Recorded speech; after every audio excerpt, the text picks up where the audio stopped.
बिस्मिल्लाहिर्रहमानिर्रहीम अस्सलामुअलैकुम वरहमतुल्लाहि वबरकातुहू। की हाल चाल है जी? ठीक ठाक हो? उम्मीद अल्लाह ताला दे हुक्म दे नाल इंशाअल्लाह तुसी सारे ठीक ठाक होवोगे। अल्लाह ताला सब ते अपनी रहमत फरमाए। अल्लाह ताला सब नूं अपने हिफ्ज़ ईमान दे विच रखे। अज दे व्लॉग दे विच मैं तुहानूं दसांगा कि एक कराची दे विच 7 साला सुफियान लड़का, ਉਹਦਾ ਵਾਲਦ ਉਹਦਾ ਨਾਮ ਹੁੰਦਾ ਨਜੀਬੁੱਲਾ। ਉਹ ਉਹਨੂੰ ਤੱਤੇ ਤਵੇ ਦੇ ਉੱਤੇ ਬਿਠਾ ਦਿੰਦਾ ਤੇ ਫਿਰ ਉਹਦੇ ਨਾਲ ਕਿਸ ਤਰ੍ਹਾਂ ਦਾ ਹਸ਼ਰ ਕੀਤਾ, ਉਹਦੀ ਮੁਕੰਮਲ ਤਫਸੀਲਾਤ ਡਿਟੇਲ ਅੱਜ ਦੀ ਇਸ ਵੀਡੀਓ ਦੇ ਵਿੱਚ ਮੈਂ ਤੁਹਾਨੂੰ ਦੱਸਾਂਗਾ।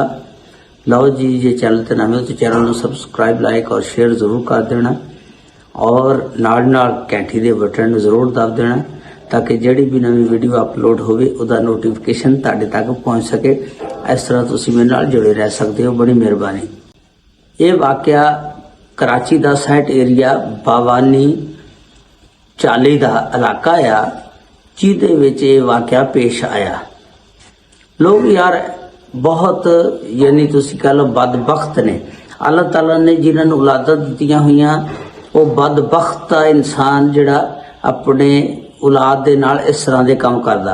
जिन्हां को औलाद नहीं हैगी, यकीन करो उन्हां नूं पुछ के देखो कि उन्हां दे घर दे विच किस तरह के हालात ने। औलाद की खातर वो अपनी पूरी दी पूरी तनख्वाह दवाइयां लैण ते या आ पीरां फकीरां दे पिछे जाके पूरी दी पूरी तनख्वाह खर्च कर दिंदे ने। मैं कहना यार जिहड़े बे औलाद जोड़े ने, अल्लाह ताला सब नूं औलाद अता फरमाए। जिन्हां को औलादा नहीं उन्हां नूं पुछो औलाद की कदर की आ। वो बेचारे सारा दिन तवीज़ गंढियां वाले बाबियां दे पिछे लगे रहंदे ने या कोई डॉक्टरां दे पिछे लगा रहिंदा। सारी उम्र अल्लाह ताला उन्हां नूं औलाद दी नेमत तो महरूम रखदा और आखिर दे विच वो फिर इसे तरह बेचारे बुढ़ापे की जिंदगी गुजारते हैं कि उन्हों का कोई पुछने वाला नहीं हुंदा, पुरसाने हाल नहीं हुंदा हैगा। औलाद एक बहुत बड़ी नेमत आ। इंसान नूं औलाद की कदर भी करनी चाहिए और औलाद नूं भी अपने माँ बाप की कदर करनी चाहिए। ये जिहड़ा वाकया कराची साइट एरिया बावानी चाली का इलाका आ, उत्थे वाकया पेश आया। सुफियान 7 साला लड़का जिहदा वालद नजीबुल्ला उन्हों तत्ते तवे दे उत्ते बिठा के ते उत्तों उन्हों लोहे दीयां सलाखां दे नाल मारदा ते पिटदा आ। ਅਤੇ ਇਹ ਵਾਕੂਆ ਇਸ ਤਰ੍ਹਾਂ पेश आया कि 21 नवंबर का वाकया एक साइट एरिया थाने के ASI नईम मोटरसाइकिल के उत्ते गश्त के उत्ते जा रहे सी कि उत्थों एक कॉल आती है कि फलां घर दे विच एक आदमी अपने बच्चों नूं मार पिट रहा।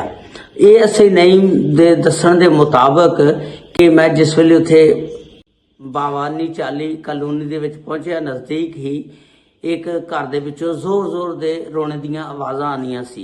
मैं महल्ले दे लोगों नूं इकट्ठा कीता और नाल लैके उन्हां दे घर चला गया। जिस वेले जाके वेख्या कि वो जिहड़ा नजीबुल्ला आ अपने एक 7 साला सुफियान बेटे नूं तवा फुल गरम आ ते उहदे उत्ते बिठाया। उहदे ASI नईम गया, उन्हें जाके फिर वो छड़वाया। देखो उन्हें तत्ते तवे दे उत्ते बिठाया ते नाल उत्तों लोहे दी सलाखां, लोहे का एक यानी कह लो किस्म की कोई चीज़ आ, उहदे नाल ओह कुटन दिया ते बच्चा उची रो रहा। ये नईम ने जाके महल्लेदारां ने जाके फिर वो छुड़वाया। छुड़ा के ते जिहड़ा नजीबुल्ला सी उहदा वालद उन्होंने गिरफ्तार कर लिता गया और थाने दे विच दफा 54 के तहत मुकदमा नंबर 541 2024 ਉਹਦੇ ਉੱਤੇ ਦਫਾ 328 ਤੇ 327 ਲਾ ਕੇ ਉਹਨੂੰ ਥਾਣੇ ਦੇ ਵਿੱਚ ਬੰਦ ਕਰ ਦਿੱਤਾ ਗਿਆ ਤੇ ਅੱਗੇ ਮਜ਼ੀਦ ਇਨਵੈਸਟੀਗੇਸ਼ਨ ਚੱਲੇਗੀ, ਤਹਿਕੀਕਾਤ ਚੱਲਣਗੀਆਂ, ਉਸ ਬੰਦੇ ਨੂੰ ਫਿਰ ਸਜ਼ਾ ਹੋਏਗੀ।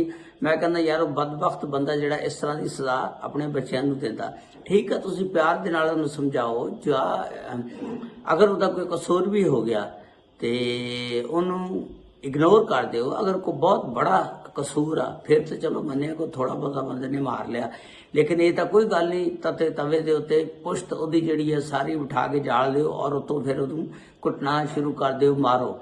तो इस तरह के भी वालदैन हुंदे ने जिहड़े बड़े सख्त दिल हुंदे ने और औलाद की उन्हां नूं कदर दा नहीं पता हैगा। जिहड़े बे औलाद ने उन्हां नूं औलाद की कदर का ਪੁੱਛੋ ਕੀ ਉਹਨਾਂ ਦੇ ਕੋਲ ਔਲਾਦ ਦੀ ਕਦਰ ਆ। ਤੇ ਅੱਲਾਹ ਤਾਲਾ ਜਿਨੇ ਵੀ ਬੇ ਔਲਾਦ ਨੇ ਸਭ ਨੂੰ ਆਪਣੀ ਰਹਿਮਤ ਦੇ ਨਾਲ ਨੇਕ ਤੇ ਸਾਲੇ ਔਲਾਦ ਅਤਾ ਫਰਮਾਏ। ਤੇ ਇਹਦੇ ਮੁਤਲਕ ਤੁਸੀਂ ਕਮੈਂਟਸ ਆਪਣੀ ਰਾਏ ਦਾ ਇਜ਼ਹਾਰ ਜ਼ਰੂਰ ਕਰਨਾ। अस्सलामु अलैकुम व रहमतुल्लाहि व बरकातुहू।